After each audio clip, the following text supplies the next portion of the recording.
Dolore, commozione, gratitudine. Il popolo bianco scudato piange e ti rende onore. Ciao Beppi. È questo striscione steso sotto il sole di luglio ad accogliere sul sagrato della chiesa di San Bartolomeo di Montà a Padova l'arrivo del feretro di Giuseppe Beppi Bergamin. 68 anni, il presidentissimo, come più volte lo hanno definito amici e tifosi, è mancato mercoledì dopo una lunga malattia. Portato a spalla in chiesa, a seguirlo senza lasciarlo un attimo la moglie Giovanna, i figli Marco e Maddalena, la nuora, i 4 nipoti.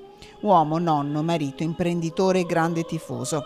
Era un artigiano del vetro, ricordato Don Massimo De Franceschi, parroco di Montà nell'omelia, fondatore della Sanglas di Villafranca Padovana, da sempre tifoso del Padova. Nel 2014, quando la società rischiava di sparire, aveva accettato la sfida, fondando la Bianco Scudati Padova e rimanendo presidente del club biancorosso fino al 2017.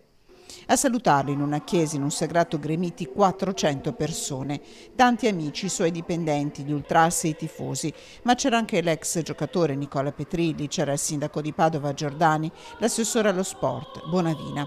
Commosso ricordo dei nipoti, letto da Don Massimo De Franceschi.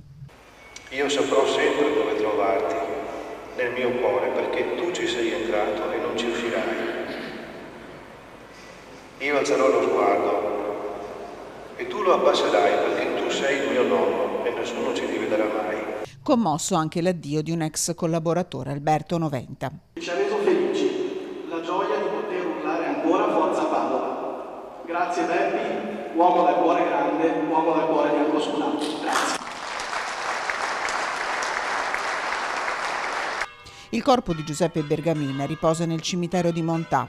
Sulla sua bara, ultimo omaggio, le sciarpe del Padova e la maglia numero 10 con il suo nome, affidata in sua vece alla sua compagna di vita, la signora Giovanna.